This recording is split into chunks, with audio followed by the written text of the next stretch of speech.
seeing it, manifest. It's kind of like Native Americans when they first saw sailing ships couldn't even register them because they never had any context.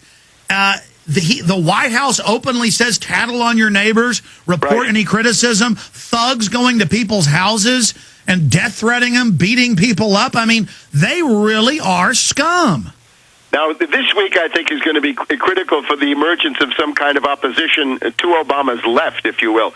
The Washington Post here of Sunday publishes an analysis from General McChrystal, the current commander in Afghanistan. This is one of the protagonists of torture. He was one of the big torturers in Iraq, and now he's been named by Obama, handpicked by Obama. And the word is that the U.S. is taking on security commitments and political commitments that will last at least a decade, 10 years, and will cost more than the Iraq War. And everybody knows that McChrystal, behind the scenes, is demanding a doubling of the current U.S. troop strength. 44,000 extra on top of the 40,000 that just got added to the 30,000. So you'd be up to Iraqi levels. He seems to be carrying out essentially a Soviet strategy. The Soviets went for 10 years with about 120 or 130,000. I expect that the peace movement has essentially been AWOL, right? They've been hiding because their foundation because funders, they were bought and paid for by the Ford and Rockefeller and Annenberg, from the beginning.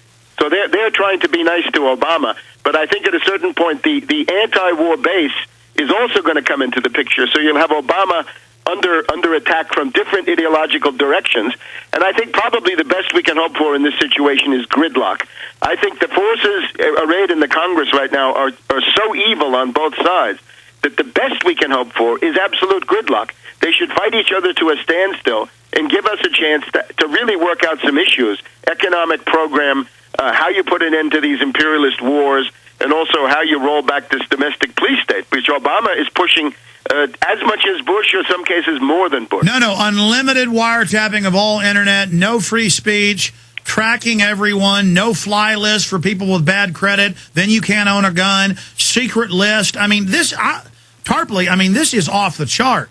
Yes, it's a new low in American history. But again, when the pendulum swings so far, the countervailing forces come into play, and of course that's us. So we better make sure that we come into play and get out there and do something about it. I am calling on leftists in particular who have not been doing their share of the fighting. They've been lying low and being nice to Barkey. They've got to get out there and provide some leadership, and that means we need large-scale peace demonstrations in Washington, D.C. this year, in September, in October, before the weather turns bad. We're going to need challengers running as Democrats or Greens or Independents or whatever they are, challenging Obama in the 2010 elections. Those people need to declare now. And we're going to need a primary challenge to Obama, similar to what Eugene McCarthy and Robert Kennedy did to Lyndon B. Johnson back in 1968, or similar to what Teddy Kennedy did to Carter, in order to contain this presidency, which, as you say, is running amok. It's an anti-constitutional monstrosity. We're going to go to break and come back and take calls for most of this hour and then get into eugenics. But, Webster, the issue is, what do you see them doing in the order of false flags?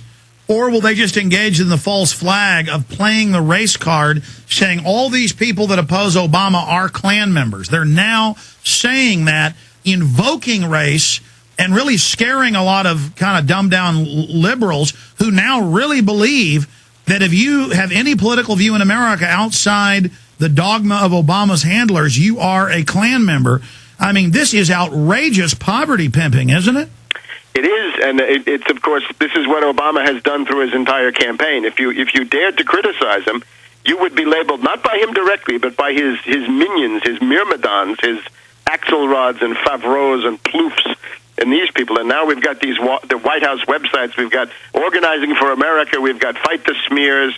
We've got the Flag website. We've got the Reality Check website. We've got a proliferation of websites. Soon we'll have as many websites as czars. This is I would call this ideological terrorism. That's already terrorism.